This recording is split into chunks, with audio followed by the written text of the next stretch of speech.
अस्सलाम वालेकुम students. Exercise 3.2 का क्वेश्चन नंबर 9 स्टार्ट करते हैं। क्वेश्चन इंग्लिश में भी लिखा हुआ है, उर्दू में भी लिखा हुआ है। तो इस इंग्लिश में जो लिखा हुआ है क्वेश्चन, उसमें थोड़ी सी मिस्टेक है, वो भी मैं आपको बता दूँ कहाँ पे मिस्टेक है, ताकि आप क्वेश्चन करते वक्त वो उसको ध्यान में रखें और बल्कि अपनी बुक के ऊपर क्वेश्चन को करेक्ट भी कर लें। तो यहाँ पर लिखा हुआ है इन स्पोर्ट्स इवेंट, एक जो है खेलों का कोई मुकाबला है। 19 पीपल वियर ब्लू शर्ट्स, जो 19 लोग हैं वो ब्लू शर्ट्स पहनते हैं। ठीक है जी। 15 वियर्स ग्रीन शर्ट, उनमें से जो 15 लोग हैं उन्होंने ग्रीन शर्ट पहनी हुई है। 3 wears blue and green shirt, और उसमें 3 ऐसे हैं जिन्होंने ब्लू और ग्रीन शर्ट पहनी हुई है। ठीक है, ब्लू एंड ग्रीन शर्ट पहनी है। 4 वियर ए कैप, और उनमें 4 ऐसे हैं जिन्होंने कैप पहनी है और ब्लू शर्ट्स पहनी है। 2 wear A cap and green shirt, 2 जो ऐसे हैं जिन्होंने कैप भी पहनी है और ग्रीन शर्ट्स भी पहनी हुई है। The total number of people with either A blue और ग्रीन और शर्ट कैप इज़ 25। और वो कहता है कि कुछ यहाँ पे ये जो वर्ड है ना, नंबर है 35, ये वैसे क्वेश्चन में गलत लिखा हुआ है। उर्दू वाली बुक पे देखेंगे तो वहाँ पे उस क्वेश्चन की जगह पे लिखा होगा 34। यहाँ पे आप देख भी सकते हैं, यानी ये जो क्वेश्चन है 25 की जगह पे क्या आना चाहिए, 34 आना चाहिए। तो बुक में आप सही भी कर लें। तो इसमें से वो ये यहाँ पे देख मुझे कहता है कि जो 34 लोग ऐसे हैं जिन्होंने नीली या सब्ज़ कमीज या टोपी वाले लोगों की कुल तादाद 34 है। तो इसका मतलब है यहाँ पे total number of people with either blue, या तो ब्लू पहनी होगी या ग्रीन शर्ट्स पहनी होंगी या कैप पहनी होगी, उनकी तादाद कितनी होनी चाहिए, 34 होनी चाहिए थी। लेकिन इंग्लिश मीडियम बुक में 25 लिखी है। तो सबसे पहले तो आपने इसको ठीक कर लेना है क्वेश्चन में। ठीक है, तो बच्चों सबसे पहले मैंने वो क्या कहा था, क्वेश्चन पढ़ने के बाद आपने देख लेना है कि यहाँ पे सेट के लिए क्या यूज़ हो रहा है, कलर्स हैं या आपके पास लैंग्वेजेस हैं या कुछ और चीज़ है। तो यहाँ पे 3 चीज़ें यूज़ हो रही हैं। देखें, एक ब्लू शर्ट यूज़ हो रही है, और फिर उसके बाद आगे किसी जगह पे कैप यूज़ हो रही है। ठीक है, तो तीनों चीज़ों को आपने यहाँ पे पहले लेट कर लेना है, यानी वो सेट के नाम दे देने। तो यहाँ से सबसे पहले मैं नाम दे रहा हूँ जी ब्लू, क्योंकि यहाँ पे ब्लू शर्ट है, ब्लू शर्ट को हम लिख लेते हैं जी, ब्लू शर्ट को हम लेट कर लेते हैं, क्या है, बी से लेट कर देते हैं। ठीक है, यहाँ पे आप लेट कर लें, नाम दे दें, या सेट्स में भी लिख सकते हैं, B is equal to equal डाल के करली ब्रैकेट में लिख दें ब्लू शर्ट्स। अच्छा, दूसरी ब्लू शर्ट के बाद अगली चीज़ यूज़ हो रही है ग्रीन शर्ट। ग्रीन शर्ट को हम किससे नाम दे देते हैं इसको, क्योंकि ग्रीन जी से शुरू हो रहा है तो इसे कैपिटल जी के नाम दे देते हैं। और उसके बाद आगे यूज़ हो रही है तीसरी चीज़ जो यूज़ हो रही है वो कैप है। तो कैप को हम नाम दे देते हैं सी से। ठीक है, ये नाम देने हैं जी। उसके बाद आगे क्वेश्चन का डेटा लिखना है। तो मैंने पिछले क्वेश्चन में भी बताया था, सबसे पहला काम आपने चार्ट जो सेट्स होंगे उनको नाम दे देने। अब क्वेश्चन देखते हैं जी। In event, in sports event 19 people wear blue shirt, 19 लोगों ने नीली शर्ट पहनी है।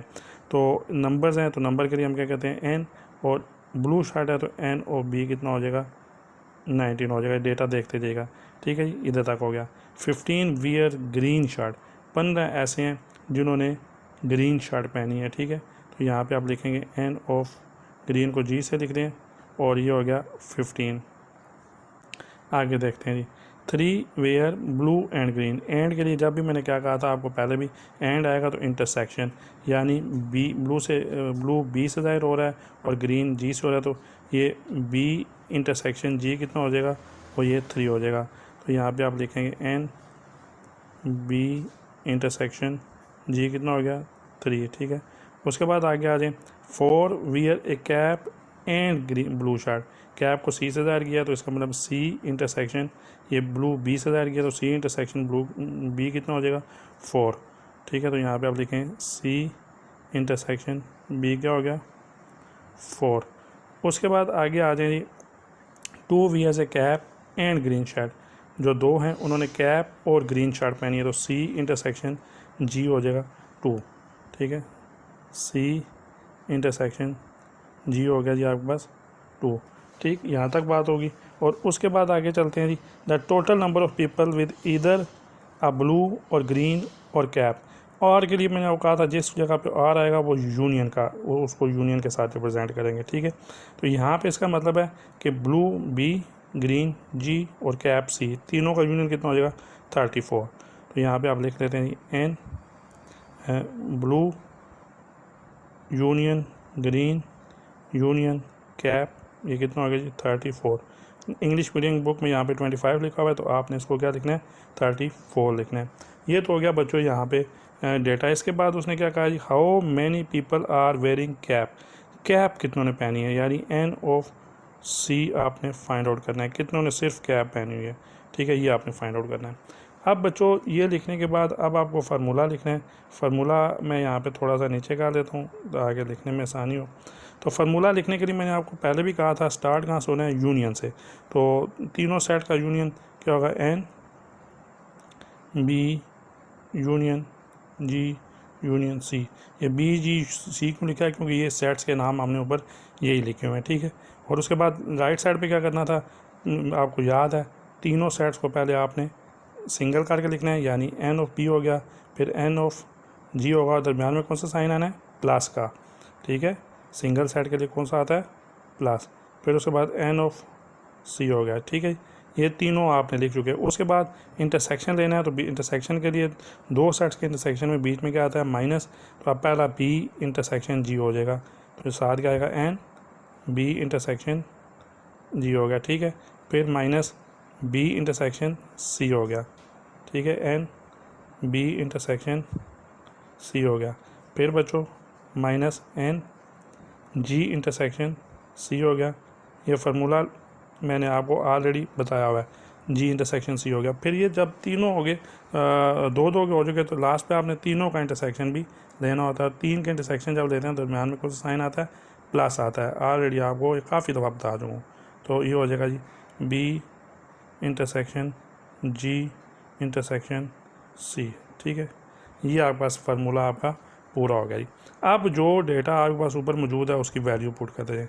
देखें इसकी वैल्यू ये लिखी हुई है 34, क्या पुट कर दिया 34 इज़ इक्वल, बी की वैल्यू यहाँ से देख लें 19 प्लस जी ये वाली है 15, फिर ये प्लस सी, ये तो फाइंड आउट करना है, जो फाइंड आउट करना है उसको एज इट इज़ लिख लेते हैं, ठीक है।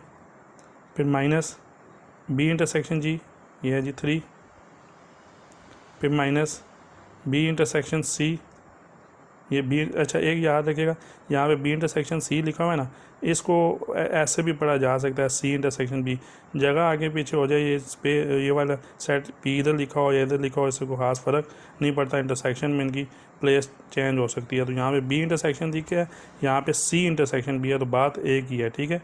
वो क्या है 4। फिर उसके बाद यहाँ पे माइनस जी इंटरसेक्शन सी, ये जी इंटरसेक्शन सी, इसकी पोजीशन चेंज करने से भी मैंने कहा कोई फ़र्क नहीं पड़ेगा। इसकी वैल्यू कितनी है 2, और यहाँ पे प्लस आ गया आपके पास ये वाली वैल्यू। हमारे पास यहाँ पे एक चीज़ देखिएगा, यहाँ पे देखें ये वैल्यू हमारे पास मौजूद नहीं है, ठीक है, ये वैल्यू हमारे पास मौजूद नहीं है। अब इसको वैसे उन्हें दे देना चाहिए था कि कोई मतलब यहाँ पे कोई ऐसा, इस सवाल के मुताबिक ना इसकी वैल्यू बनती है 0, जो उन्होंने दी नहीं है, जो उन्होंने दी नहीं है। अगर वो यहाँ पे वैसे दे देते ना कि मतलब कोई 0 पीपल है या कोई बंदा ऐसा है ही नहीं जिसने ब्लू शर्ट भी पहनी हो, ग्रीन शर्ट भी पहनी हो और कैप भी पहनी हो, यानी इंटरसेक्शन उन तीनों का इंटरसेक्शन क्या है 0 है, तो वो दे देना चाहिए था, लेकिन नहीं दिया। तो आपको खुद पता होना चाहिए कि इस क्वेश्चन के मुताबिक ये जो वैल्यू है वो इसकी क्या होनी चाहिए 0 होगी, ठीक है। तो यहाँ पे आपने इसको 0 पुट कर देना है। ये थोड़ा सा आपने इस क्वेश्चन के ऊपर ध्यान से करना है, ये क्वेश्चन के अंदर गिवन नहीं है, ये वैल्यू गिवन नहीं है, तो आप इसको 0 पुट कर दें, ठीक। तो उसके बाद आप इसकी तरफ क्या करेंगे 34 एज इट इज़, इस तरफ आप इंसानों को सॉल्व कर लें। 19 प्लस 15 34 हो गया, 34 में से 3 चला गया आपका 31 हो गया, 31 में से 4 चला गया तो 27 हो गया, 27 में से 2 चला गया तो आपके पास 25 हो गया, ठीक है। यहाँ पे 25 हो गया, और यहाँ से जो वैल्यू बचती है प्लस n इंटू सी, यानी कार्डिनलिटी ऑफ सी बचती है। 25 को आप लेफ़्ट साइड पे ले दें तो ये जाके पीछे माइनस हो जाएगा, और यहाँ पे कार्डिनलिटी ऑफ सी या n ऑफ सी बोल सकते हैं। 34 में से 25 माइनस हो गया तो आपके पास बच जाएगा जी 9 n ऑफ सी हो जाएगा, और एंड पे आप ये इसको लिख सकते हैं n ऑफ सी कितना हो जाएगा जी 9 हो जाएगा। यानी 9 बंदे ऐसे हैं, 9 जिन्होंने सिर्फ कैप पहनी हुई है, ठीक है। तो यही आपका आंसर था इस क्वेश्चन का। तो इस क्वेश्चन में जो मेन चीज़ है कि वो ये है कि ये B intersection G intersection C आपको क्वेश्चन के अंदर दिया नहीं हुआ, दे देते ज़्यादा अच्छा था। तो बहरहाल इसीलिए नहीं दिया क्योंकि उसके इंटरसेक्शन में कोई सेट में कोई बंदा था ही नहीं, तो उसको आप ज़ीरो पुट कर सकते हैं। अगर इसको ज़्यादा डिटेल में समझना चाहें तो वेन डायग्राम बनाएं। वेन डायग्राम के अंदर आपको ये नज़र आ जाएगा कि ये जो तीनों का इंटरसेक्शन क्या है वो ज़ीरो है। तो बहरहाल इस क्वेश्चन में उन्होंने वेन डायग्राम पूछी नहीं है, इसलिए यहाँ पे बताई भी नहीं की। तो सिर्फ आप इस क्वेश्चन को करते वक्त ध्यान रखिएगा इसकी वैल्यू ज़ीरो है बस।